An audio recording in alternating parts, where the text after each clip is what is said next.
अगर आप देखें तो जो अडानी की कंपनी जो 2014 में 40,000 करोड़ की कंपनी थी, आज वो दुनिया की सबसे बड़ी कंपनियों में से एक है और अडानी दुनिया के सबसे अमीर लोगों में से एक है। जब देश के अंदर महामारी हो रही थी, लोगों की आय घट रही थी, तब अडानी का वैल्यूएशन लगातार बढ़ रहा था। तो अब इस संदर्भ में अगर हम देखने की कोशिश करेंगे तो ये संदेह जरूर मन में पैदा होता है कि गलत प्रैक्टिसेस की वजह से ऐसा हुआ है कि कुछ लोग तो बहुत बड़े होते गए, बाकी लोग जो है वो चौपट होते गए। तो अगर उस संदर्भ में अगर आप देखेंगे तो राहुल गांधी, मुझे लगता है कि एक फेयर प्ले की बात कर रहे हैं, एक लेवल प्लेइंग फील्ड की बात कर रहे हैं, करप्ट प्रैक्टिसेस के खिलाफ बातचीत कर रहे हैं। लेकिन जब आप आजादी की लड़ाई का जिक्र करेंगे, राजे महाराजों का जिक्र करेंगे, तो उसमें ढेरों ऐसे उदाहरण हैं कि जब अंग्रेजों के साथ मिलकर, अंग्रेजों के पिट्ठू बन के, अंग्रेजों से पदवी लेकर वो लोग अपने आप को गौरवान्वित महसूस कर रहे थे। इसमें और सिंधिया परिवार का अगर एक इतिहास महाजी सिंधिया का है, तो दूसरा इतिहास वो भी जो अंग्रेजों के साथ जुड़ने का इतिहास। तो कहने का मतलब सिर्फ इतना सा है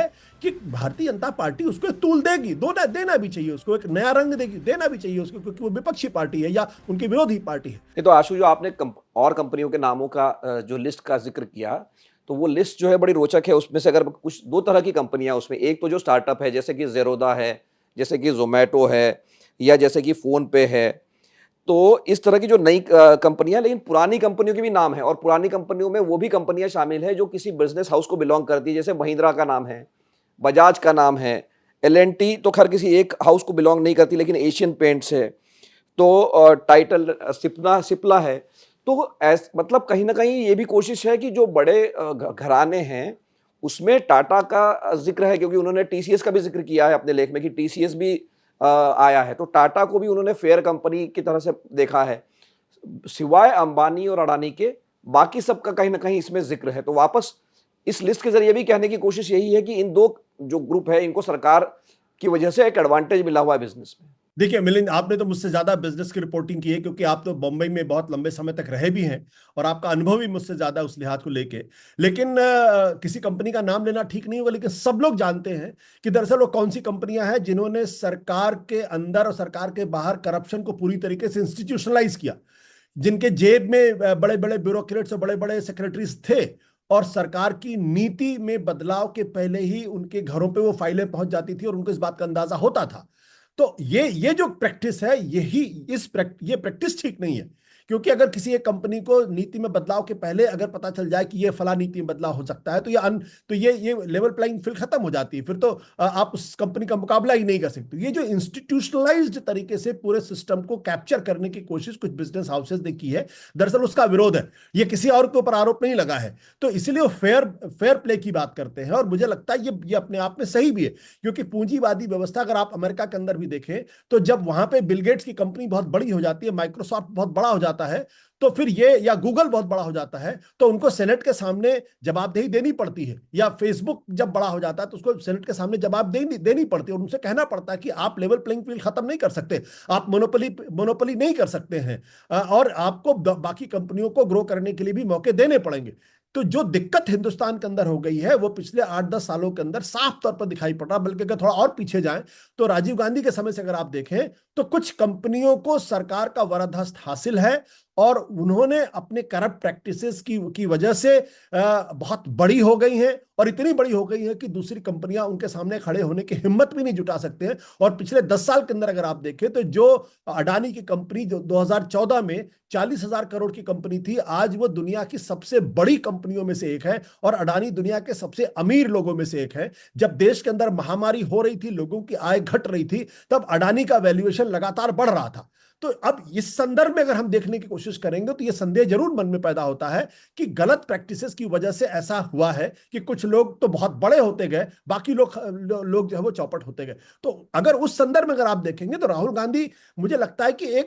एक फेयर प्ले की बात कर रहे हैं, एक लेवल प्लेइंग फील्ड की बात कर रहे हैं, करप्ट प्रैक्टिसेस के खिलाफ बातचीत कर रहे हैं, जो उनकी जो पूरी जो पॉलिटिकल लाइन है, ये उससे जुड़ती हुई सी दिखाई पड़ती। और मैं इस बात को यहां भी कहूंगा कि दरअसल उनका ये जो इकोनॉमिक विजन जो दिखाई पड़ रहा है, वो उनके पॉलिटिकल विजन और कांग्रेस पार्टी में एक नई दृष्टि जो डालने की कोशिश, उसके संदर्भ में हम इसको उससे डिस्कनेक्ट नहीं कर सकते जो 2024 में उन्होंने कांग्रेस पार्टी ने जिस तरीके से अपना मैनिफेस्टो जारी किया था, और उस मैनिफेस्टो में वो एक नए सोशल ग्रुप को कांग्रेस की तरफ लाने की बात करते हैं। जब वो कहते हैं कि 50% से ज्यादा आरक्षण की सीमा जो है वो टूटनी चाहिए, प्राइवेट सेक्टर में आरक्षण होना चाहिए, जब वो लगातार कास्ट सेंसस की बात करते हैं, जब लगातार वो 90% लोगों की सरकारी नौकरियों में, सरकारी संस्थाओं में अनुपस्थिति की बात करते हैं और उनके हक की बात करते हैं, तो ये दोनों चीजें आके जुड़ती हैं कि वो ये कह रहे हैं कि दरअसल जिस तरीके से भारत की राजनीति और समाज के अंदर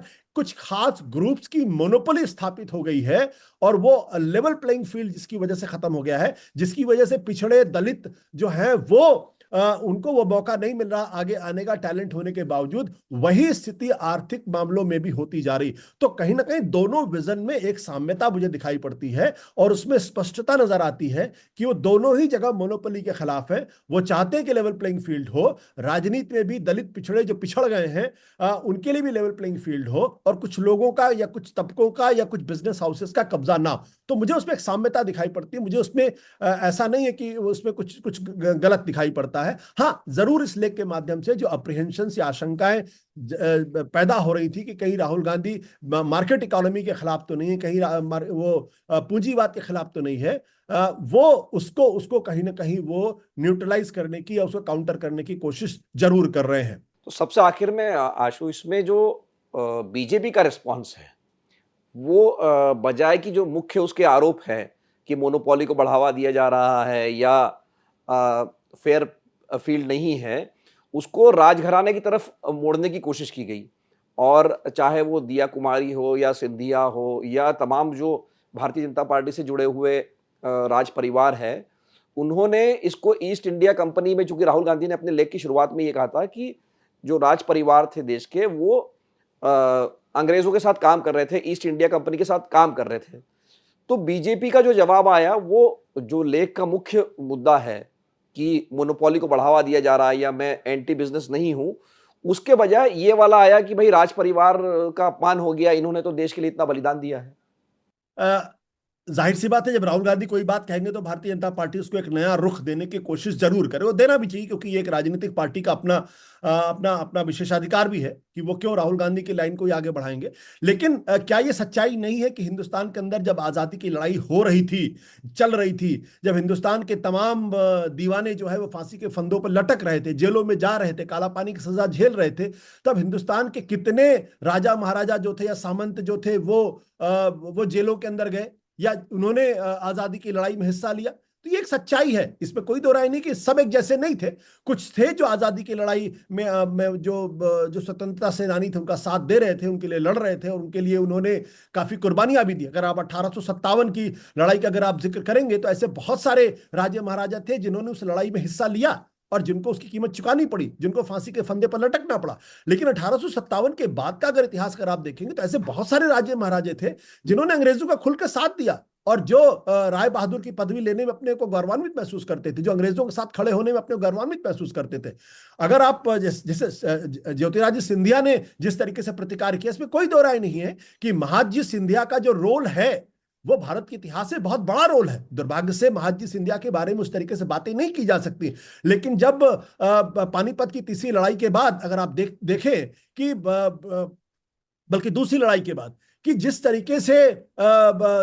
जो पेशवा शाही थी उस पर हमला वो कमजोर पड़ी, और उसके बाद महादजी सिंधिया पूरी लड़ाई लड़ते हुए बढ़ते हैं और दिल्ली तक पहुंचते हैं, और दिल्ली के अंदर उस वक्त के जो सबसे कमजोर मुगल शासक थे उनको स्थापित करते हैं, और स्थापित करके अपने आप को उनका रीजन घोषित करते हैं। वो हिंदुस्तान का एक गौरवशाली इतिहास है, इसमें कोई दो राय नहीं। या जिस तरीके से पेशवा बाजीराव का जो इतिहास है वो अपने आप में एक बड़ा बड़ा इतिहास है। लेकिन जब आप आजादी की लड़ाई का जिक्र करेंगे, राजे महाराजों का जिक्र करेंगे, तो उसमें ढेरों ऐसे उदाहरण हैं कि जब अंग्रेजों के साथ मिलकर, अंग्रेजों के पिट्ठू बन के, अंग्रेजों से पदवी लेकर वो लोग अपने आप को गौरवान्वित महसूस कर रहे थे। इसमें और सिंधिया परिवार का अगर एक इतिहास महादजी सिंधिया का है, तो दूसरा इतिहास वो भी जो अंग्रेजों के साथ जोड़ने का इतिहास। तो कहने का मतलब सिर्फ इतना सा है कि भारतीय जनता पार्टी उसको एक तूल देगी, देना भी चाहिए, उसको एक नया रंग देगी, देना भी चाहिए उसको, क्योंकि वो विपक्षी पार्टी है या उनकी विरोधी पार्टी है। लेकिन राजे महाराजों का इतिहास आजादी की लड़ाई में कोई बहुत स्वर्णाक्षरों में लिखा जाने वाला नहीं है। वो गांधी और पंडित जवाहरलाल नेहरू या सरदार पटेल जैसे स्वतंत्रता सेनानी नहीं थे। उनमें से सबको इस बात का डर था कि वो उनकी रियासतें जा सकती हैं, और उनके स्टेक्स बहुत हाई थे। वो अंग्रेजों के साथ लड़ते हुए दिखते तो उनकी पदवियां उनसे छीनी जा सकती थी। इसलिए उसको भारतीय जनता पार्टी के लिए भी ये उचित नहीं है कि वो उसको उसको रंग दे। लेकिन ये भी सच्चाई है कि जनसंघ का जब गठन हुआ तो उस वक्त अगर भारतीय जनता पार्टी के तमाम समर्थकों में देखेंगे तो उसमें बड़े पैमाने पर राजे महाराजे थे। जब प्रीवी पर्स खत्म किया गया तब जनसंघ ने उसका विरोध किया था। ये भी एक सच्चाई है, और वो अपने आप एक प्रगतिशील कदम था, और जिसका समर्थन किया जाना चाहिए था। तो ऐसा नहीं है कि सब कुछ ब्लैक एंड व्हाइट है, बहुत कुछ ग्रे है भारत के इतिहास में भी। राजा महाराजाओं ने भी अच्छा रोल अदा किया आजादी की लड़ाई में, लेकिन बहुत सारे ऐसे हैं जिन्होंने जो अंग्रेजों के पिट्ठू बने, जिन्होंने आजादी की लड़ाई के साथ विश्वासघात किया। तो ज्योतिरादित्य सिंधिया के पास अधिकार है कि महाजी सिंधिया की बात करें, लेकिन जीवाजी सिंधिया और बाकी लोगों के बारे में भी बातचीत तो होनी चाहिए ना।